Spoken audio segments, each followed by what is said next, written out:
Okay, let's continue. And of course, today was my last day in the other seminary. As you probably know, I come straight from another seminary. 1:30 to 4:30 is the class, and then I come here. But today was the last day in the other seminary, which means starting next week. But I heard that for 2 weeks there is no classes. But starting next week, whenever we have a class, I'll come early. So if you guys want to talk to me, and and I also would like to get to know each of you a lot more, individually, and of course in groups too. So that's the good news. The bad news is you'll have a lot more assignments. I think it's still good news. Because I know you guys are waiting for it. No, I know that. Yeah, you guys are waiting for more assignments, right? Yeah, because I know, I can see it in your face. You are disappointed, that there are not too much assignments. Don't worry, we'll make up for it. So, okay, that's. We understand that. Yeah. So. Yeah, so I want to, what we are doing in this class is we are trying to approach it from different angles. We are trying to relate theology with literature, with art, with philosophy,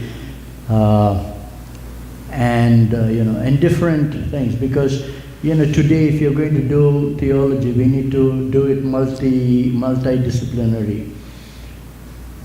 So our theology should be, to a certain extent, psychologically, sociologically, anthropologically, literarily informed. At the same time, our theology also affects, sociology, psychology, and so on. So there's a kind of a cross-fertilization between the two, and I want to introduce, but our final authority is really the Bible. So we'll be looking at of course, what certain biblical themes. The Bible is not our only authority, as we saw, but it's our final. At least the final basis for our doing theology. So, with the Bible itself, has many genres. It has philosophy. It has sociology. It has literature and things like that. Not as a science, maybe, but it's a lot of it. So today there are people looking at the Bible from a sociological, viewpoint. Say people like Gottwald and others. Who has helped us understand the kind of society in which at different biblical periods, that the people during biblical times lived. So when you're looking at the doctrine of the church, for example, you're looking at how people in the past lived, and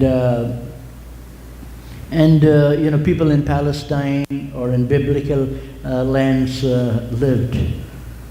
And also, if you want to know how people in biblical lands live, you can also, one way of studying is how Arabs are living now in the Middle East.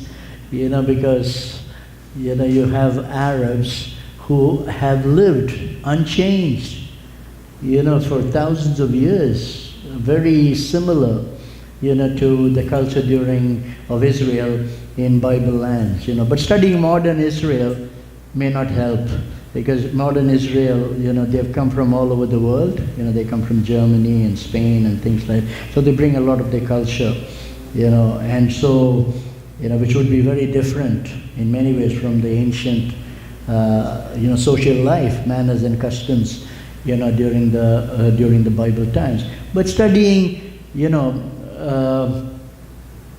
the ancient period and the culture So studying the Bible from a literary, cultural, social, viewpoint can help. At the same time, studying how the Arabs are living in the Middle East, even today. So there are three kinds of Arabs, who are living in the Middle East nowadays. And one is the Bedouin Arabs. These are the nomads. These are the shepherds. They herd. They go from one place to another. They live in tents. And the Bedouin, their lifestyle is almost unchanged from the time of the Bible. So studying the Bedouin, the nomads, so when you're looking at Abraham, and if you're looking at the early patriarchs, they were Bedouins. They were going from place to place, and they were living in tents. And throughout the history, you would find, even the before it was a temple, it was a tabernacle. Or at least, that's the way it is. Although there are scholars who say, that the tabernacle was something after the temple in which people were reading, or the Jews were reading into it. But my point is, it was still had to do with tents. And so therefore, the tents would be important. The Jews have a festival of booths, in which they remember they traveled through the wilderness. And so at that time they live in tents. So even after the divided kingdom, they still had, in certain times, people living in tents. So that's the first Bedouin. The second is the Fellahin, Fellahin. Fellahin. The Fellahin are the tribes. These are, what you would call peasants. Peasants. These are more settled, people. They are now planting. Unlike the nomads, they are hunter-gatherers going from place to place. That's the Bedouin. And then you have the Fellahin. And these show very little change. The Bedouin, no change. The Fellahin, little change from the time of the Bible. And then of course you have the, you have the Belladin, Belladin, which is, people who lived, in cities. They are urbanized. And to a certain extent, these people are more, because they're urbanized, they are more in touch with, with modern civilization, even with Western civilization. So, among the urban dwellers, the Belladin, there has been some change from the time during, biblical times. From the Fellahin, among the Fellahin, there is little change, and among the Belladin, there is some change. So studying the Middle East can actually help us understand, certain biblical, truths. And so, looking at certain Aramaic commentaries, and Aramaic translations, or Aramaic, manuscripts, and Syriac, and then later even Arabic, Christian translations and commentaries and manuscripts can help us, understand certain biblical truths. So in Kerala, where I come from, in India, it's a very small province, about 15 million people, very small.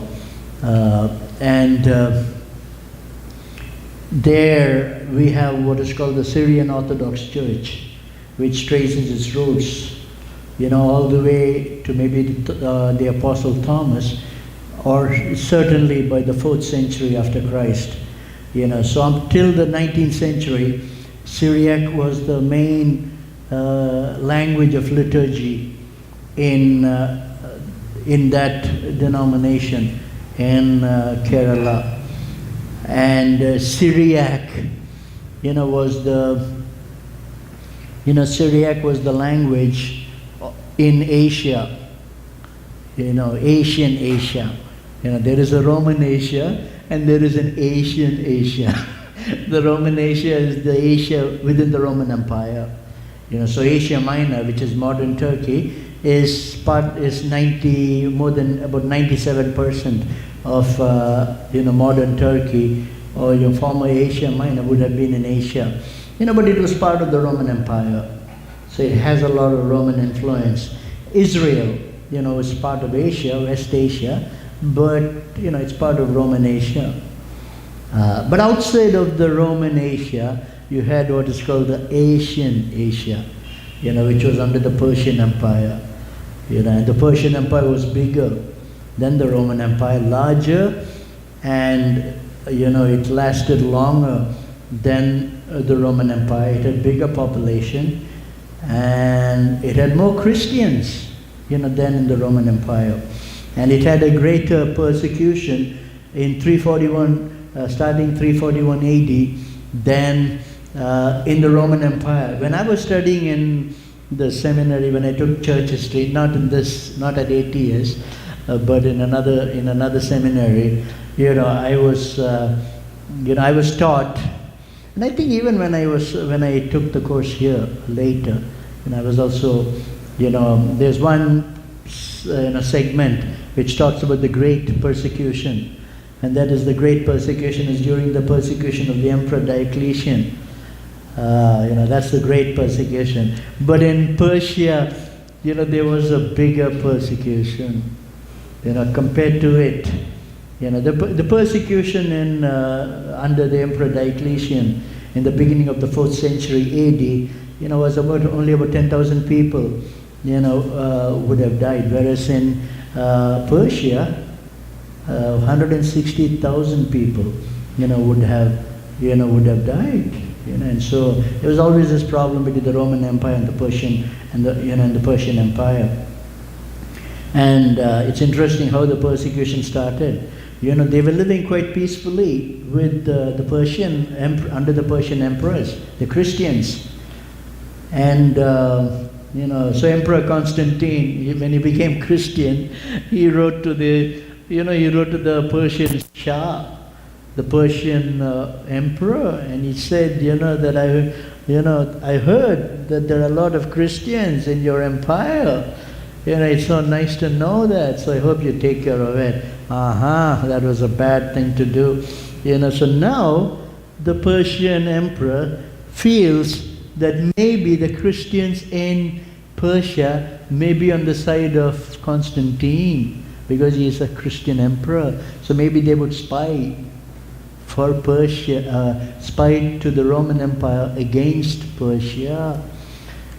So from there it started Persia started a persecution.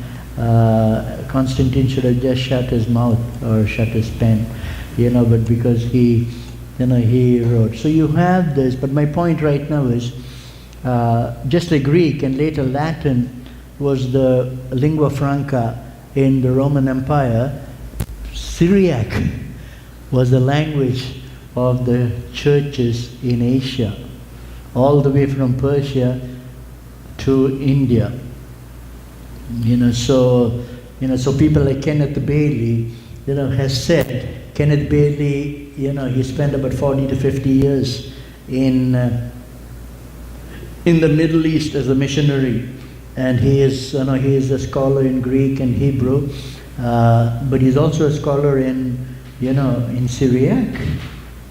So he was saying, that we need to study Syriac because, some of the problems that exegetes are struggling and wrestling with, maybe it's hidden in some of the manuscripts or the translations or the commentaries in the Syriac, because Syriac, as you know, is a sister, it's a sister Semitic language and very close to Palestine and to Israel. So this is where that becomes important. And what Kenneth Bailey does is that he says that he also studies the culture of Palestine present in order to exegete. So he looks at the literature of the of the Bible, but he also looks at the culture right now, and therefore he looks at the biblical the biblical text from a literary and a cultural viewpoint in order to exegete. So therefore, it's quite interesting. You have his book in the library. You may want to check it out. Kenneth Bailey, Poet and Peasant. That's one of his most famous title. But there are other books in which he's actually exegeting the parables, and especially Luke. But before he exegetes the parables of Luke, he looks at he comes up with a framework, of interpreting the parables, which is even more interesting than even a specific, interpretation of the parables. So Syriac becomes an important language. And if you're studying in some of the seminaries in my province in India, apart from Greek and Hebrew, you may also have to study Syriac. And it may not be a bad idea, for some of us, to be at least, to be looking at it. So we will be looking at some of those things, So there is a lot of things that is going on in Asia. In the Bible, there is a bias. I wouldn't say bias, quote unquote, but there is a bias towards Europe. So if you look at the book of Acts, you'll find that most of it is in Europe. After the Macedonian call, chapter 16. For the rest of the book of Acts, it is going, and it's important for us to realize at the same time that Paul, was the apostle, to the Greeks and to the Romans. Thomas, doubting Thomas, he was an apostle to Asia, to Gentiles, So sometimes we use the word Paul, apostle to Gentiles, and Peter, apostle to, to the Jews, But, Paul was the apostle to the Roman Gentiles, or those Gentiles living in the Roman Empire. But Thomas was the real apostle to the Gentiles, because all of them were Gentiles, and it was a bigger group of Gentiles. And according to a tradition that is quite strong, he came to my province, and then he established seven churches. So, we should not get the idea. And this was an idea that I got when I was taking church history, was that the idea was, that Asian church history, Asian church history only started with the coming of people like William Carey. So Asian church history became kind of an appendix to Western church history. Even though we are in Asia, we have the idea that Asian church history started only after the Western missionaries, like the Jesuits, the Franciscans, the Dominicans, and of course the Protestant, missionaries came. Only then the church history started. But church history started right in the beginning. One of the courses I teach in my seminary is Asian church history, which traces its roots right from the 1st century. So, so there are theologians.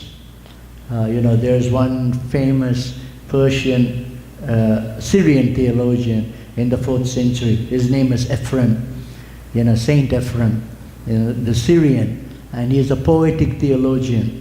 His theology is in the form of a poetry. And so we need to be able to see that's good. So I'll be relating we will be relating in this course, and we'll be discussing it in relationship to Asian theology, because we do have a rich, tradition long before Western Christians came to Asia. There was, some of the best missionaries in the early church were from Asia. The Church of the East, which is the church in the eastern part of the world, outside of the Roman Empire, had the first hymn outside of the Bible the Ode to Solomon. That's an Asian hymn.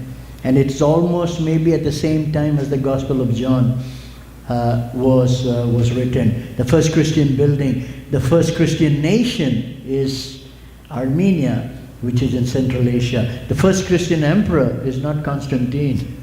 It was the Armenian Asian emperor, king. So you have all these things. And the West could not match the seriousness and the depth of the Asian missionaries until the 9th century, in the West. So we do need to, recover some of our own, traditions. So fortunately, there's been a lot of changes in this area, but even in the 1980s and 1990s, it was mostly, it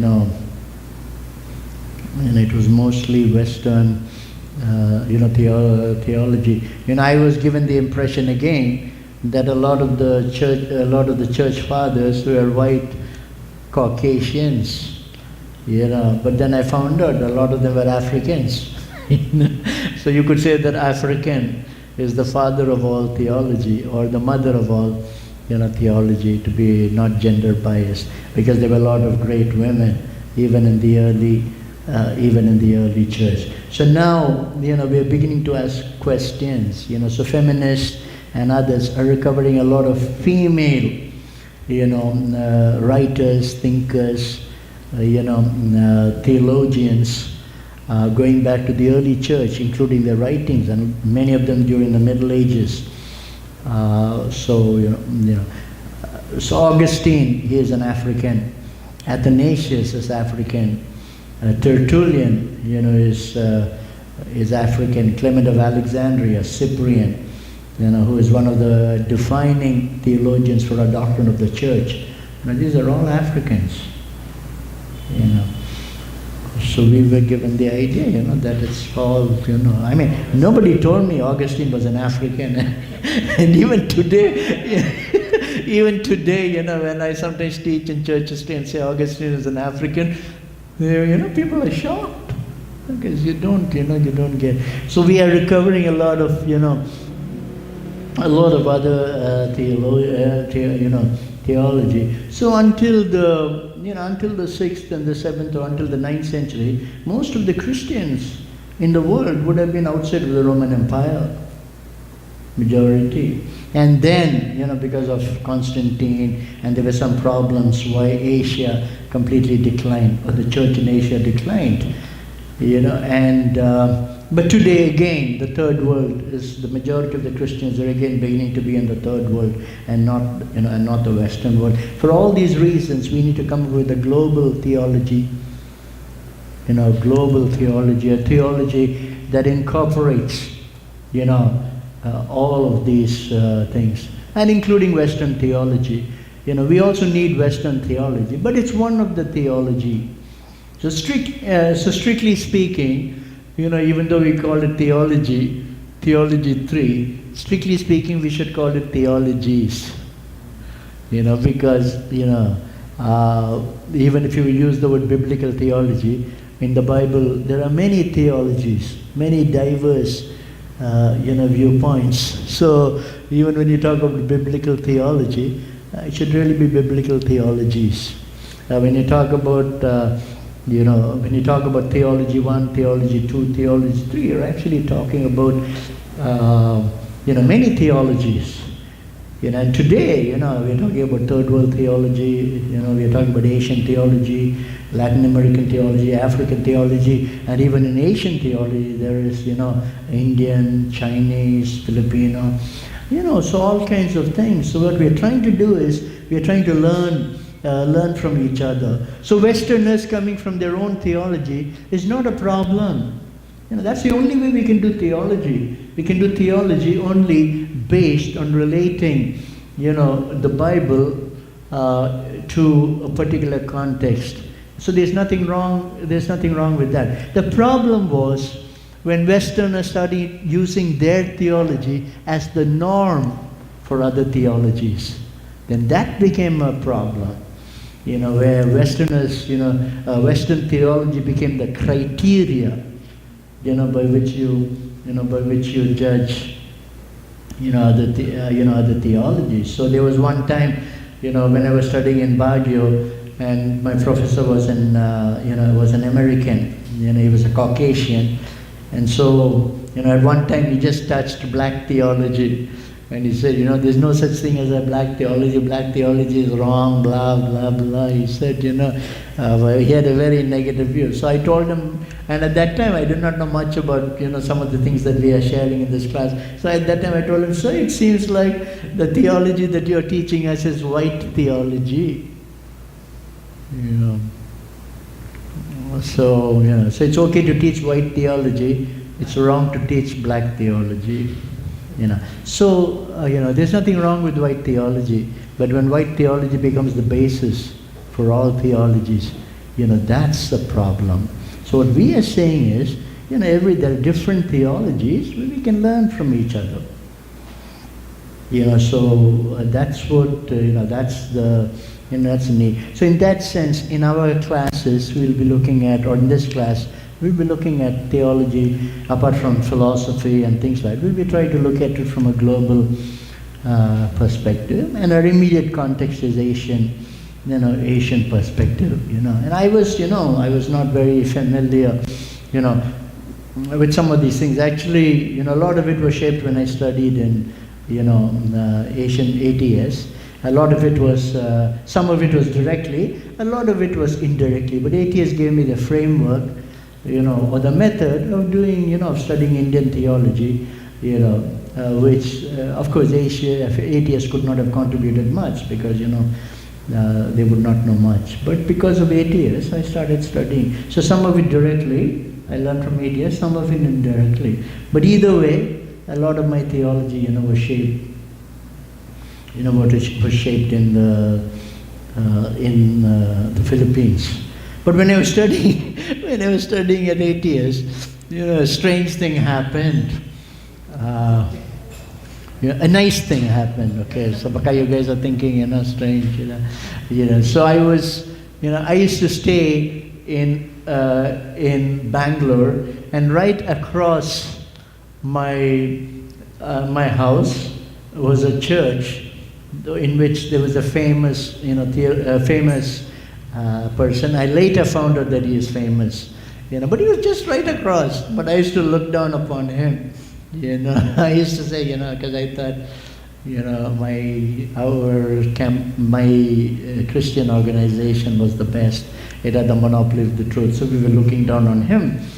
And sometimes I used to pass him on the streets, and I used to just greet him, and he also used to greet me.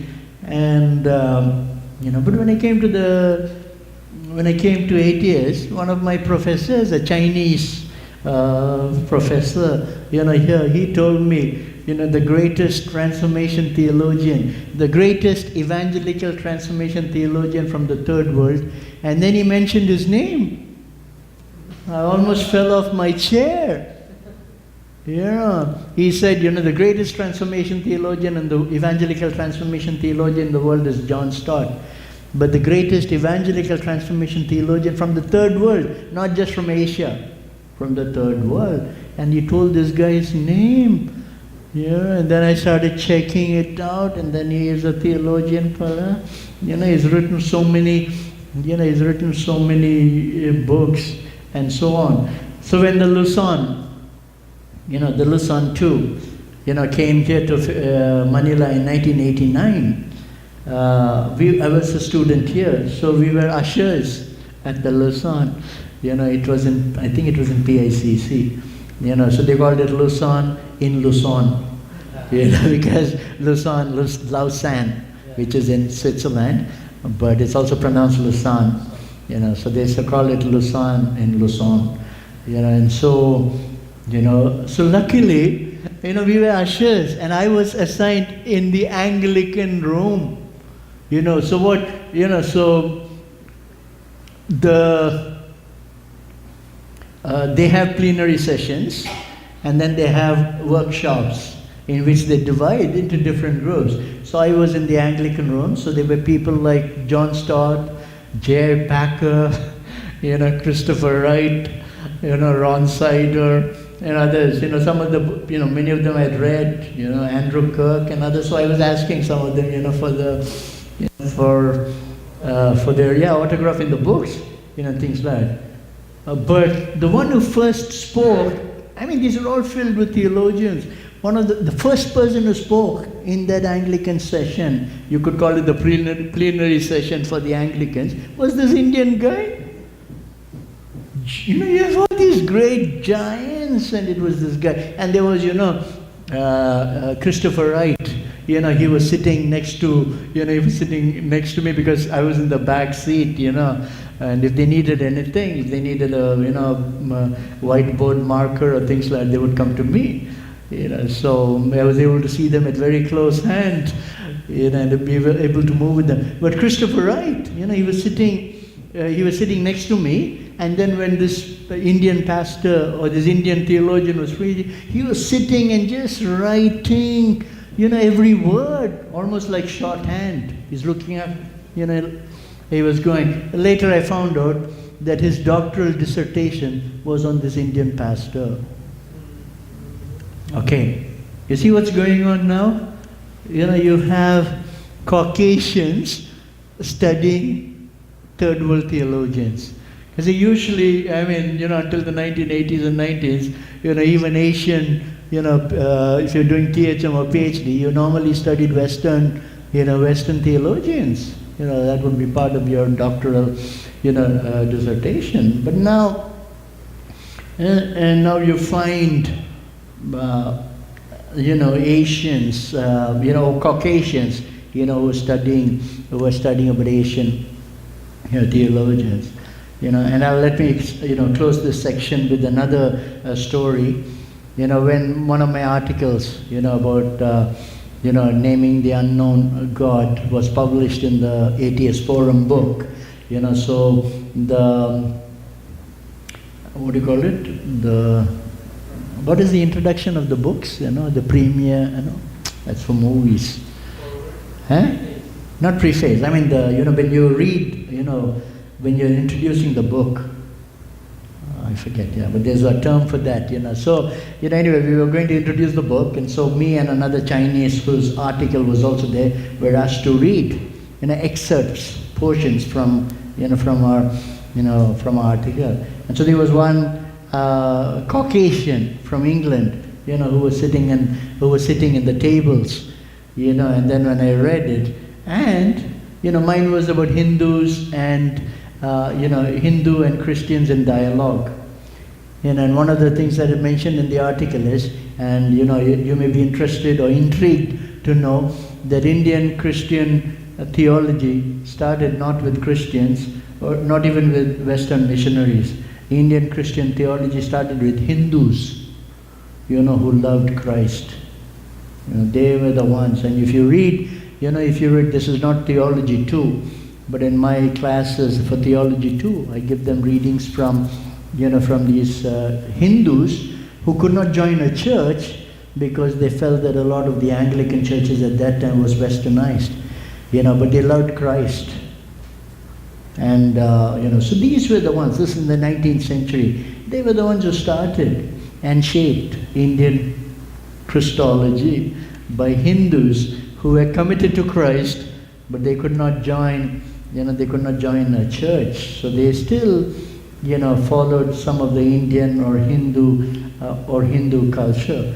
But if you read, there's a lot of depth, in their writing. So anyway, this, he was sitting there. So after that he came and talked to me, and he said, he was, I was intrigued that he knew most of these writers that I had quoted.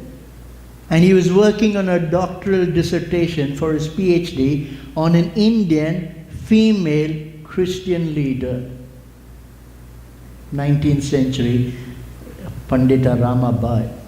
It's a name worth remembering.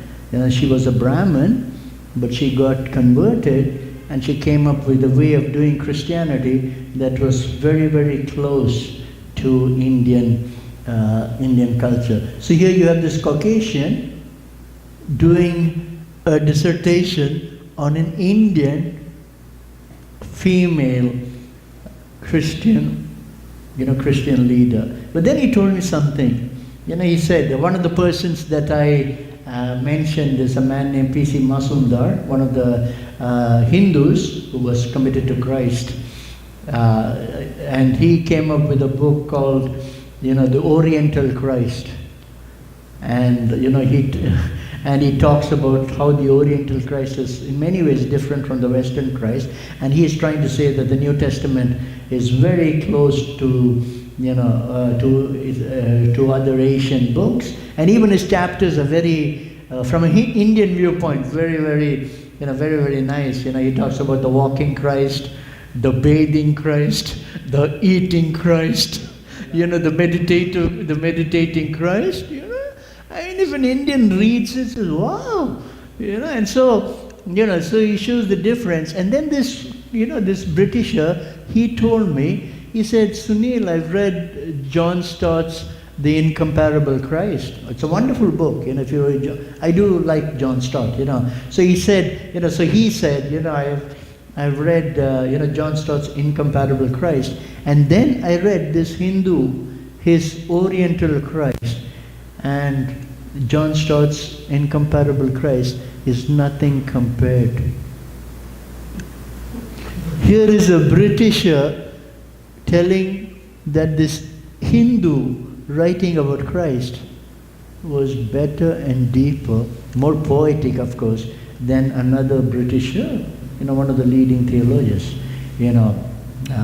I do like John Stott, but I also like this Indian guy, who was a Hindu. So what I'm saying is, there's a lot of resources, for us in Asia, in terms of the stories and folk tales and music and art, things like that. So we do need to be able to recover it. But Asian church history, Asian theology goes back to a long time. It doesn't start with, the Western church history. So what we need to do is we need to recover ancient sources for doing theology in Asia.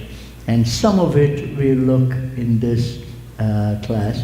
And some of it we will, some models we will look, from even non-Christian models, which can help us to be the church. We will look at, some of it. But most of our models will be coming from the Bible and from church history, but we'll also be looking at some non-Christian models, models from other religions, that can help us, or that can sharpen some of our Christian,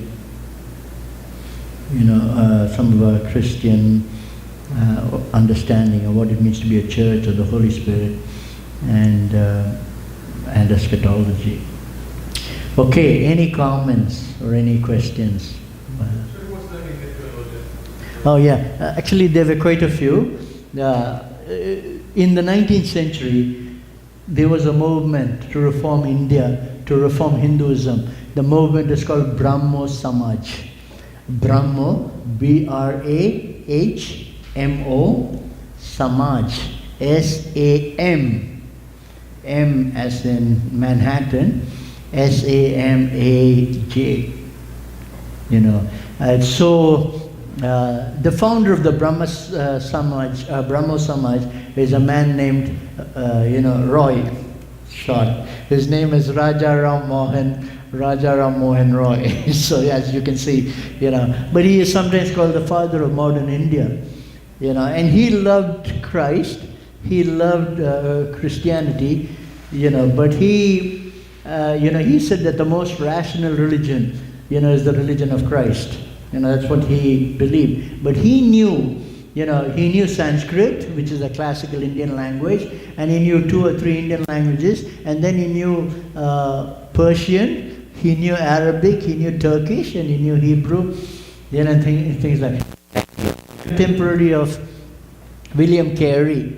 So if you watch the movie of William Carey, A Candle in the Dark, you would find that they contact with each other.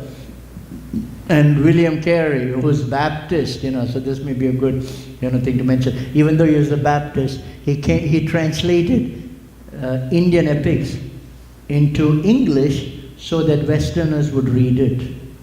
Because he felt that they should come to know about Indian culture. If you want to come to know about Indian culture, you need to know, some of the Indian scriptures, Hindu scriptures, and Indian epics. So he translated. Not only that, he translated, with the help of others, he translated the Indian epics into some of the regional languages of India, because a lot of the epics were in Sanskrit. So Indians, for the first time, got to read their epics in it. And so, with the help of Roy, Raja Ram Mohan Roy, they were able to work together to come up with certain reforms, social reforms. And Raja Ram Mohan Roy, got into a debate with another fellow missionary who belonged to William Carey's community. They used to write letters to each other, and those letters used to be published in the newspapers. Such a heart, between a Hindu who loves Christ and Christian. And if you read those letters, you would find that in some ways, Rajaram Mohan Roy's hermeneutics was in interpreting the Bible was better than the Western missionary. Rajaram Mohan Roy says, that the Bible has many different genres. This is in the beginning of the 19th century. So you cannot interpret it all the same way. And then the Christian missionary say, no, it's the same. You have to interpret everything, in the same way. So, so you find, an interesting. So when I'm reading the debate, I'm more in sync with the Hindu than with the Western missionary. But after he died, the one who succeeded him is a man named K.C. Sen, as in Sushmita Sen.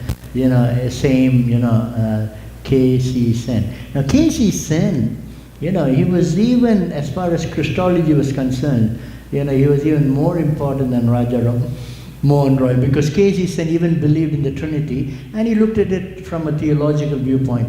The problem with Roy was that he looked at it only from an ethical viewpoint. He was only interested in the ethics of Jesus, not the theology, not the theological truths. But K.C. Sen, was concerned with also the theology of, so that's the second important person, Raja Ram Mohan Roy. But if you say Roy, founders of modern India, I think his name will come up. And then, but K.C. Sen, he went to Oxford and Cambridge to give a series of lectures on Christ. This Hindu guy. He, in the middle of the 19th century, he went to Oxford and Cambridge to give a series of talks on, on Christ. And there was the famous British theologian James Martineau, who was in the audience when K.C. Sen was preaching, and he said, James Martineau said, "This is the best sermon on Christ that I've ever heard." So then you see, but the question that Paulo is asking, the one that I just mentioned about the Oriental Christ, he is the one who succeeded K.C. Sen. So you have Roy, then you have Sen, and then you have this guy. His name is Mazumdar. Mazumdar. I think his book, The Oriental Christ, is on PDF. So you may want to check it out. Because he also talks about what Christianity should be like in Asia. So even though, it will help us, in what it means, what the church, should be. So even though he's talking about Christology, but he's also talking about spirituality. So some of the things that he talks about the characteristics of Asian, especially Indian spirituality, is relevant of what the church should be. So you can still benefit from it, even though it's more directly related to theology too. But these are guys who were committed to Christianity, and Hindus who were committed to Christianity. It's brilliantly written, it's poetic, as I said, you cannot really reach out to Asians without having poetic theology. And in India that's especially true. And so if you read the writings of these guys I mentioned, but even if you go back to Ephraim in Syria in the 4th century, and Afrahat, a Persian Christian leader in the 4th century, you will not know whether it's theology or poetry, poetic theology. Same thing with Eastern Orthodox Church. If you read the Cappadocian Fathers, you don't know whether you're reading theology or poetry. It's poetic theology. But that would be true of a lot of Asian theologians going back to the ancient world.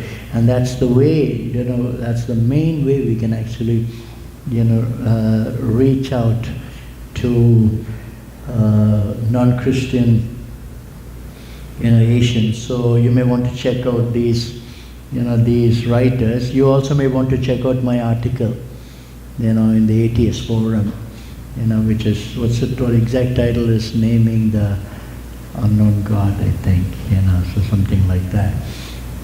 So I mentioned some of these writers, and I've even quoted, some of these writers. Any other comments or violent reactions? Comment, sir. It seems we easily embrace what is being offered to us by the West, instead of celebrating our... Yes, that's true, yeah. So, so as I said, and the problem is, it's uncritical acceptance. That's the problem, not just acceptance, uncritical acceptance. So as I said, you either have, people tend to either uncritically accept or uncritically reject. What we need is critical acceptance and critical rejection.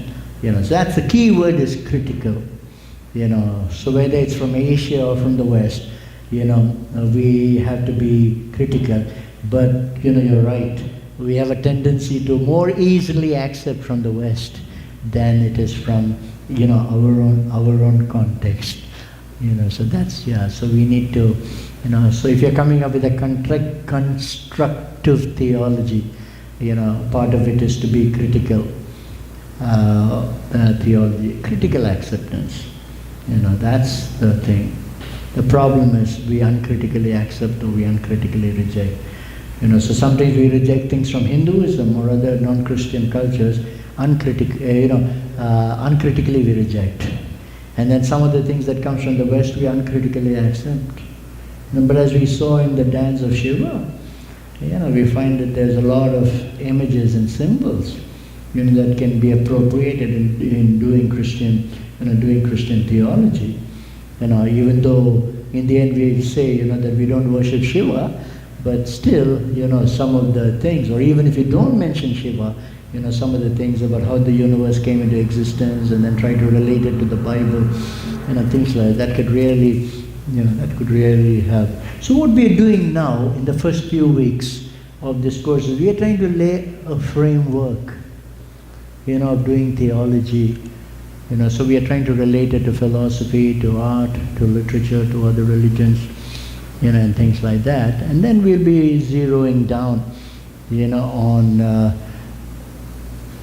on each of these different theology. But once the framework is laid, it would make it easier for us to look at some of the details with ecclesiology, pneumatology, and eschatology. As I say, the final authority for us in that sense is the Bible.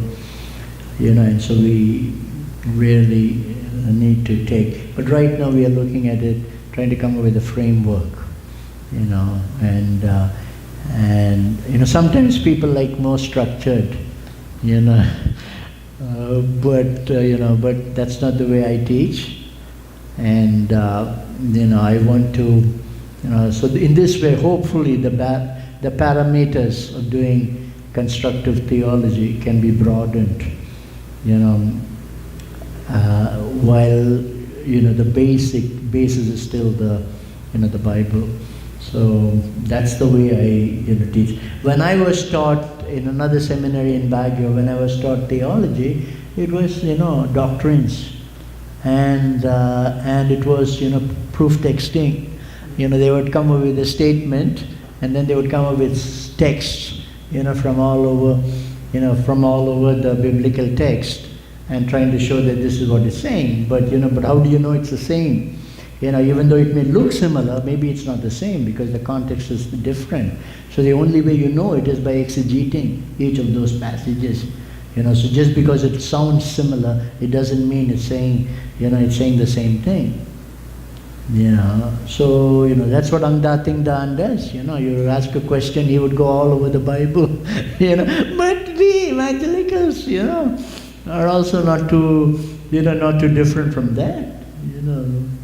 And that's why sometimes people like doctrines as doctrines, rather than appreciating the way the Bible came together, the beauty and the diversity and the different genres, so that that can challenge us, provoke us, but it can also help us. So that's the way we'll be looking at theology.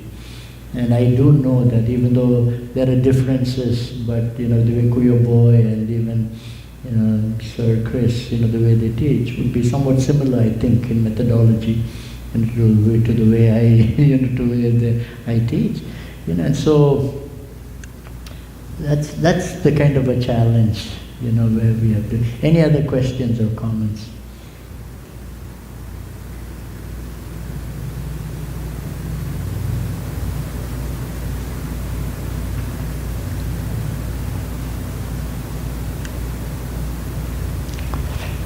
Now last time, before we just take a break, let me introduce to you some of the things we'll be looking after the break. Last time I introduced you to what sinigang time. Remember the Filipino time? I said the sinigang time because in a Filipino table the past, present and future is there at the same time.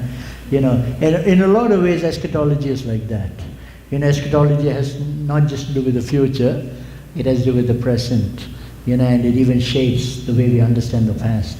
So and that's what I meant by, I did not explain it last time, but I said in that sense sinigang time is eschatological, and in that sense it's very biblical, because eschatology doesn't have to do only with the future.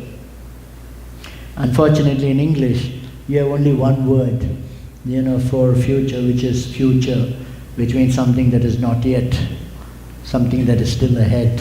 But in some of the other countries, you have different words, for future. There are two words for future. For example, in Germany, I'm told that, there is, two